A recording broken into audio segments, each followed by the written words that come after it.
Namaste, this is Saila. Welcome to Vibrant News.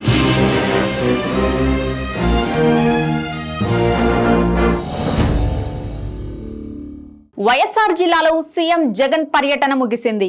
ఈ నెల 3వ తేదీ ఉదయం ఇడుపులపాయ నుంచి తాడేపల్లికి సీఎం బయలుదేరారు. 3 రోజుల పాటు సాగిన ఈ పర్యటనలో మొదటి రోజు గురువారం పులివెందుల నియోజకవర్గం వేముల మండలం వేల్పులలో నిర్మించిన మోడల్ సచివాలయ భవన ప్రాంగణాన్ని ముఖ్యమంత్రి సందర్శించి ప్రారంభించారు. సచివాలయం, YSR village health clinic, Rythu Bharosa కేంద్రంతో పాటు అన్ని కార్యాలయాల్లో కలియదిరిగారు. గ్రామ సచివాలయంలో సీఎం జగన్ అరగంటకు పైగా గడిపారు. స్థానిక నేతలు, కార్యకర్తలతో మాట్లాడి సమస్యలు తెలుసుకున్నారు. తానున్నానంటూ భరోసా ఇచ్చారు. దివంగత మహానేత వైఎస్ రాజశేఖర్ రెడ్డి వర్ధంతి సందర్భంగా ఇడుపులపాయలోని వైఎస్ఆర్ ఘాటు వద్ద ఆయన నివాళులర్పించారు. సీఎంతో పాటు ఆయన కుటుంబ సభ్యులు YS Vijayamma, YS Bharathi, YS Sharmila YSR కు నివాళులర్పించారు. అనంతరం పులివెందుల నియోజకవర్గం అభివృద్ధిపై సీఎం జగన్ సమీక్ష నిర్వహించారు. విడతల వారీగా సాయంత్రం వరకు పులివెందుల నియోజకవర్గ పరిధిలో జరుగుతున్న అభివృద్ధి కార్యక్రమాలు, ఇతర అంశాలపై స్థానిక నాయకులు, అధికారులతో సీఎం సమీక్ష జరిపారు. ఏపీకి 3 రాజధానుల అంశం మళ్లీ తెరపైకొచ్చింది. మంత్రి గుడివాడ అమర్నాథ్ కీలక వ్యాఖ్యలు చేశారు.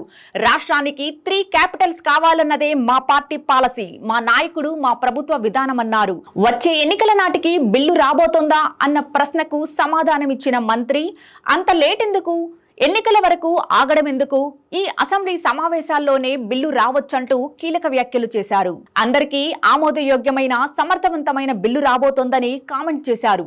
ఈ నెల 12న అసెంబ్లీ సమావేశాలు నిర్వహించే యోచనలో ఉంది ఏపీ సర్కార్. 7న జరిగే కేబినెట్ భేటీలో అసెంబ్లీ సమావేశాలపై చర్చించి తేదీలు ఖరారు చేయనున్నారు. ఈ నెల 24 లోపు అసెంబ్లీ సమావేశం కావాల్సి ఉంది. ఈ నేపథ్యంలో ఈ నెల 2వ వారంలో సమావేశాలు నిర్వహించనున్నట్టు తెలుస్తోంది. ఇక 2 ఏళ్ల క్రితం చిత్తూరు జిల్లాలో అమర్రాజా బ్యాటరీస్ వల్ల చుట్టుపక్కల గ్రామాల్లో కలుషితం జరుగుతోందని ఫిర్యాదు వస్తే చంద్రబాబు, యనమల ఎందుకు స్పందించలేదని మంత్రి అమర్నాథ్ ప్రశ్నించారు. పొల్యూషన్ కంట్రోల్ బోర్డు కూడా దీన్ని ధృవీకరించిందన్నారు. మీ పార్టీకి చెందిన వారి పరిశ్రమల నుంచి కాలుష్యం వెలువడి ప్రజలు ఏమైపోయినా పర్వాలేదా అని నిలదీశారు. రాష్ట్రంలో ఏ మంచి కార్యక్రమం జరిగినా చంద్రబాబుకు నిద్ర పట్టదని మంత్రి అమర్నాథ్ పేర్కొన్నారు. మహానేత వైఎస్ఆర్ కు యావత్ తెలుగు ప్రజలంతా నివాళులర్పిస్తూ వర్ధంతి కార్యక్రమాలు నిర్వహిస్తుంటే చంద్రబాబు సహించలేకపోతున్నారని దుయ్యబట్టారు. 14 ఏళ్ల పాటు సీఎంగా పనిచేసిన చంద్రబాబు ప్రజలకు ఏం చేశారని ప్రశ్నించారు. కాకిలా కలకాలం ఉండే కన్నా హంసలా 6 నెలలు బతికినా చాలన్నారు. జైలుకు వెళ్లిన వారికే పార్టీలో సముచిత స్థానం కల్పిస్తామని చంద్రబాబు చెప్పడం విడ్డూరంగా ఉందన్నారు. వచ్చే ఎన్నికల్లో 175 సీట్లు గెలుచుకోవడంపై తాము కసరత్తు చేస్తుంటే చంద్రబాబు, ఆయన కుమారుడు కుప్పంలో ఎలా నెగ్గాలో మల్లగుల్లాలు పడుతున్నారని ఎద్దేవా చేశారు. ఏ నియోజకవర్గం దొరక్క చివరికి హిందూపురం నుంచి పోటీ చేయడానికి కొడాలిని బతిమిలాడుకోవాల్సిన పరిస్థితి నెలకొందన్నారు. ఎన్టీఆర్ కు వెన్నుపోటు పొడిచిన చంద్రబాబు అన్న క్యాంటీన్లు పెట్టి డ్రామా ఆడుతున్నారని విమర్శించారు మంత్రి జోగి రమేష్. టీడీపీ హయాంలో ఎన్ని అన్న క్యాంటీన్లు పెట్టారు, ఎంతమందికి అన్నం పెట్టారో చెప్పాలన్నారు. సెప్టెంబర్ 1వ తేదీకి ప్రపంచ వెన్నుపోటు దినోత్సవంగా జరపాలన్నారు జోగి రమేష్. అవినీతి జరిగిందని చెబుతున్న చంద్రబాబు దాన్ని నిరూపించగలరా అని సవాల్ చేశారు మంత్రి జోగి రమేష్. తనపై ఉన్న కేసుల్లో స్టేలను తొలగించుకోగలరా అని ప్రశ్నించారు. సెప్టెంబర్ 2 అంటే తెలుగు ప్రజలంతా వైఎస్ఆర్ ను గుర్తు చేసుకుంటారని మంత్రి జోగి రమేష్ తెలిపారు. 2 లక్షల కోట్ల అవినీతికి పాల్పడినట్లు చంద్రబాబు ఆరోపణలు చేస్తున్నారని, వీటిపై చర్చకు రావాలని మంత్రి సవాల్ విసిరారు. ఎక్కడికి రావాలో చెప్తే అక్కడికే తామే వస్తామని స్పష్టం చేశారు. డీబీటీ ద్వారా తాము 1,70,000 కోట్లు నేరుగా ప్రజలకు అందించామని పేర్కొన్నారు. అవినీతి కేసులు విచారణ జరగనీయకుండా స్టే తెచ్చుకున్న వ్యక్తి చంద్రబాబు. దమ్ముంటే వాటిపై విచారణ జరిపించుకోవాలన్నారు. పేదరికం ప్రతిభకు అడ్డు కాదని చాటి చెప్పింది ఓ యువతి. ప్రతికూల పరిస్థితులు ఏవైనా విజయాన్ని అడ్డుకోలేవని నిరూపించింది. నిరుపేద కుటుంబంలో జన్మించిన తన టాలెంట్ తో ఏకంగా ఏడాదికి 44.4 లక్షల ప్యాకేజీతో ఉద్యోగం సాధించింది. అమెజాన్ లో భారీ ప్యాకేజీతో యువతికి ఈ ఉద్యోగం వచ్చింది. ఈ నెల 20 నుంచి నిర్వహించిన ఇంటర్వ్యూలో ఆమెకు ఉద్యోగం దక్కింది. మొత్తం 26 మందికి సంస్థ ఎంపిక చేసుకోగా జాహ్నవికి అత్యధిక వేతనం లభించిందని యూనివర్సిటీ యూనివర్సిటీ ప్రకటించింది. మరో 25 మందికి 17.77 లక్షల వార్షిక వేతనాన్ని ఆఫర్ చేశారు. విశాఖకు చెందిన విద్యార్థికి కొమ్మురాజు జాహ్నవి గీతం డీమ్డ్ విశ్వవిద్యాలయంలో చదువుతోంది. జాహ్నవికి అత్యధిక వేతనం లభించిందని యూనివర్సిటీ ప్రకటించగా మరో 25 మందికి 17.77 లక్షల వార్షిక వేతనాన్ని అమెజాన్ ఇండియా ఆఫర్ చేసినట్లు తెలిపింది. ఇక గాజువాక శ్రీనగర్ కు చెందిన జాహ్నవి తండ్రి వెంకట సుధాకర్ జనరల్ స్టోర్ నడుపుతుంటారు. ఉషా తల్లి గృహిణి. భారీ జీతంతో అమెజాన్ ఆఫర్ లభించడంతో జాహ్నవి ఆనందం వ్యక్తం చేసింది. ఇన్నేళ్లు పడిన కష్టానికి ఇప్పుడు ఫలితం దొరికిందని తెలిపింది. గీతంలో ఫస్ట్ ఇయర్ నుంచి కమ్యూనికేషన్ స్కిల్స్ ఇంటర్వ్యూలను ఎదుర్కోవడంపై ఇచ్చిన శిక్షణ ఎంతో ఉపయోగపడిందని అన్నారు జాహ్నవి. తెలంగాణలో రాజకీయం ఇంట్రెస్టింగ్ గా మారింది. మంత్రుల మధ్య మాటలు తూటాలు పేలుతున్నాయి. కామారెడ్డి జిల్లాలో కేంద్ర ఆర్థిక మంత్రి నిర్మలా సీతారామన్ పర్యటించారు. ఈ సందర్భంగా బీజేపీ కార్యకర్తలతో కలిసి ఆమె బీర్కూర్లోని ఓ రేషన్ షాపును సందర్శించారు. రేషన్ బియ్యంలో కేంద్రం వాటా ఎంత అని జిల్లా కలెక్టర్ జితేష్ పాటిల్ ను అడిగారు. ఆయన సమాధానం చెప్పలేకపోవడంతో క్లాస్ స్పీకర్ నిర్మలా సీతారామన్ అరగంట టైం తీసుకుని చెప్పాలని అసంతృప్తి వ్యక్తం చేశారు కేంద్ర మంత్రి. రేషన్ షాపులో ప్రధాని మోదీ ఫోటో లేకపోవడంపై ఆగ్రహం వ్యక్తం చేశారు నిర్మలా సీతారామన్. ఇక కేంద్రం అమలు చేస్తున్న పథకాలను డబ్బులు తెలంగాణ నుంచి వెళ్తున్నాయంటూ ఘాటుగా రియాక్ట్ అయ్యారు మంత్రి హరీష్ రావు. అలాంటప్పుడు కేంద్ర పథకాలకు సీఎం కేసీఆర్ బొమ్మ ఎందుకు పెట్టారని మేము అడగకూడదు అంటూ ప్రశ్నించారాయన. నిర్మలా సీతారామన్ కలెక్టర్ కు ప్రశ్నల వర్షం కురిపించారు. ఆయన ఆన్సర్ చెప్పలేకపోయారు. కలెక్టర్కే వివరాలు తెలియకపోతే ఎలాగని ఆమె ప్రశ్నించారు. రేషన్ షాపుకు వచ్చిన జనం వీరిద్దరి మధ్య జరిగిన సంభాషణను చూస్తూ ఉండిపోయారు. కాసేపు ఏం జరుగుతుందా అని ఉత్కంఠ నెలకొంది. మార్కెట్లో కిలో బియ్యం 35 రూపాయలు ఉంటే ప్రజల నుంచి ₹1 మాత్రమే తీసుకుని బియ్యం పంపిణీ చేస్తున్నారు. అయితే ఇందులో కేంద్రం వాటా ఎంత, రాష్ట్రం వాటా ఎంత అని ఆమె పలుసార్లు కలెక్టర్ను ప్రశ్నించారు. అయినా సమాధానం చెప్పలేకపోయారు కామారెడ్డి జిల్లా కలెక్టర్ జితేష్ పాటిల్. కేంద్ర పథకాలు తెలంగాణ రాష్ట్రంలో అమలు చేయడం లేదని మంత్రి నిర్మలా సీతారామన్ చేసిన వ్యాఖ్యలపై నిప్పులు చెరిగిన హరీష్ రావు నిర్మలా సీతారామన్ కు సవాల్ విసిరారు. 2021లోనే ఆయుష్మాన్ భారత్ లో తెలంగాణ రాష్ట్రం చేరిందని పేర్కొన్న ఆయన తెలంగాణ రాష్ట్రం ఆయుష్మాన్ భారత్ లో చేరకపోతే తాను ఇప్పుడే రాజీనామా చేస్తానని, చేరితే మీరు రాజీనామా చేస్తారా అంటూ నిర్మలా సీతారామన్ కు మంత్రి హరీష్ సవాల్ విసిరారు. కామారెడ్డి కలెక్టర్ జితేష్ పాటిల్ కు మంత్రి కేటీఆర్ అండగా నిలిచారు. కలెక్టర్ తో కేంద్ర మంత్రి నిర్మలా సీతారామన్ ప్రవర్తించిన తీరు తనను భయపెట్టిందని అన్నారు. భాజపా నాయకుల ప్రవర్తనతో ఐఏఎస్ అధికారులు భయపడుతున్నారని పేర్కొన్నారు. ఈ వ్యవహారంలో కలెక్టర్ గౌరవప్రదమైన ప్రవర్తనకు కేటీఆర్ అభినందనలు తెలియజేశారు. కష్టపడి పనిచేసే ఆల్ ఇండియా సర్వీసెస్ అధికారులను ఇలాంటి రాజకీయ నేతలు నిరుత్సాహపరుస్తున్నారని మండిపడ్డారు. పార్లమెంట్ ప్రవాస్ యోజన కార్యక్రమంలో భాగంగా కేంద్ర ఆర్థిక శాఖ మంత్రి నిర్మలా సీతారామన్ శుక్రవారం కామారెడ్డి జిల్లా బీర్కూర్లో పర్యటించిన విషయం తెలిసిందే. కేంద్ర ప్రభుత్వ నిధులతో రాష్ట్రంలో అమలవుతున్న పథకాలకు సంబంధించిన ప్రచార కార్యక్రమాల్లో ప్రధాని మోదీ ఫోటో పెట్టాలని నిర్మలా సీతారామన్ ఆదేశించారు. కరోనా నేపథ్యంలో 2020 మార్చి నుంచి రవాణా, గోదాం ఖర్చులను భరిస్తూ కేంద్రం ప్రజలకు ఉచిత బియ్యాన్ని పంపిణీ చేస్తుందని, అలాంటప్పుడు రేషన్ దుకాణాలపై ప్రధాని మోదీ ఫోటో ఎందుకు పెట్టడం లేదంటూ కామారెడ్డి కలెక్టర్ జితేష్ పాటిల్ కు ఆమె ప్రశ్నించారు. ఈ సందర్భంగా కలెక్టర్ పై ఆగ్రహం వ్యక్తం చేశారు. ఈ వ్యవహారంపై కేటీఆర్ ట్విట్టర్ లో స్పందిస్తూ కేంద్ర మంత్రిపై విమర్శలు గుప్పించారు. తెలంగాణ సీఎం కేసీఆర్ పై బీజేపీ రాష్ట్ర అధ్యక్షుడు బండి సంజయ్ తీవ్ర స్థాయిలో ఫైర్ అయ్యారు. సెప్టెంబర్ 17న తెలంగాణ విమోచన దినోత్సవాలను అధికారికంగా నిర్వహించకుండా సీఎం కేసీఆర్ తెలంగాణ అమరవీరులను ఘోరంగా అవమానిస్తున్నారని మండిపడ్డారు. ఐఏఎం అంటే కేసీఆర్ కు భయమని, అందుకే తెలంగాణ విమోచన దినం నిర్వహించడం లేదని విమర్శించారు. తెలంగాణ విలీన వజ్రోత్సవాల పేరిట మరో జిమ్మిక్కుకు ప్లాన్ చేస్తున్నారని ఆక్షేపించారు. విమోచన దినం కోసం రాజీ లేని పోరాటం చేస్తున్న పార్టీ బీజేపీ మాత్రమేనని స్పష్టం చేశారు. బీజేపీ అధికారంలోకి వచ్చిన వెంటనే ఏటా విమోచన దినోత్సవాలు నిర్వహిస్తామన్నారు. కాగా తెలంగాణ విమోచన దినోత్సవంపై కేంద్ర ప్రభుత్వం కీలక నిర్ణయం తీసుకుంది. సెప్టెంబర్ 17న జరిగే విమోచన దినోత్సవాన్ని ఘనంగా నిర్వహించేందుకు కేంద్రం ఏర్పాట్లు చేస్తోంది. ఈ మేరకు కేంద్ర సాంస్కృతిక శాఖ కార్యదర్శితో కేంద్ర మంత్రి కిషన్ రెడ్డి సమీక్ష నిర్వహించారు. కేంద్ర హోంశాఖ ఆధ్వర్యంలో పరేడ్ గ్రౌండ్స్ లో కేంద్ర బలగాలతో పరేడ్ జరగనుంది. ఈ కార్యక్రమంలో హోంమంత్రి అమిత్ షా ముఖ్య అతిథిగా గౌరవ వందనం స్వీకరించనున్నారు. గతంలో నిజాం రాజ్యంలో కర్ణాటక, మహారాష్ట్రలకు చెందిన పలు జిల్లాలు ఉండడంతో వారిని కూడా ఈ వేడుకల్లో భాగస్వామ్యం చేసేందుకు సన్నాహాలు చేశారు. తెలంగాణలో రాజకీయాలు రసవత్తరంగా మారుతున్నాయి. ఇప్పటికే టీఆర్ఎస్, బీజేపీ మధ్య తీవ్ర స్థాయిలో యుద్ధం జరుగుతుంది. సీఎం కేసీఆర్ ఎప్పుడు మాట్లాడినా కేంద్రంపై విరుచుకుపడుతున్నారు. అటు ఢిల్లీ బీజేపీ పెద్దలు కూడా కేసీఆర్ లక్ష్యంగా విమర్శనాస్త్రాలు సంధిస్తున్నారు. ఈ క్రమంలో టీఆర్ఎస్ ను ఇరుకున పెట్టేలా కేంద్రం మరో కీలక నిర్ణయం తీసుకుంది. సెప్టెంబర్ 17న తెలంగాణ విమోచన దినోత్సవాన్ని అధికారికంగా నిర్వహించాలని నిర్ణయించింది. ఈ కార్యక్రమానికి హోంమంత్రి అమిత్ షా హాజరు కానున్నారు. అంతేకాదు పరేడ్ గ్రౌండ్ లో కేంద్ర బలగాలతో పరేడ్ నిర్వహించనున్నారు. హైదరాబాద్ సంస్థానం సంస్కృత భారతదేశంలో విలీనమై 74 ఏళ్లు పూర్తయిన సందర్భంగా విమోచన వేడుకలను ఘనంగా జరపాలని కేంద్రం భావిస్తోంది. ఈ దిశగా కేంద్ర సాంస్కృతిక శాఖ ఏర్పాట్లు చేస్తోంది. కేంద్ర మంత్రి కిషన్ రెడ్డి ముందుండి ఈ కార్యక్రమాన్ని నడిపిస్తున్నారు. ఆ కార్యక్రమాలపై సీఎం కేటీఆర్ ఓ పాటు మహారాష్ట్ర, కర్ణాటక సీఎంలకు కూడా లేఖలు రాస్తున్నామన్నారు. ఈ కార్యక్రమాలకు మహారాష్ట్ర సీఎం, కర్ణాటక సీఎంతో పాటు మరికొంతమంది కీలక నేతలు హాజరవుతున్నారు.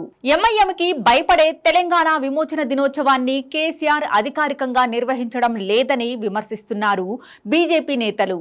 అంతేకాదు తెలంగాణలో బీజేపీ అధికారంలోకి వచ్చాక అధికారికంగా నిర్వహిస్తామని చాలాసార్లు ప్రస్తావించారు. ఇటు గులాబీ బాస్కు బీజేపీ ఎత్తుకు పై ఎత్తు వేస్తున్నారు. సెప్టెంబర్ 17పై కౌంటర్ స్కెచ్ సిద్ధం చేస్తున్నారు.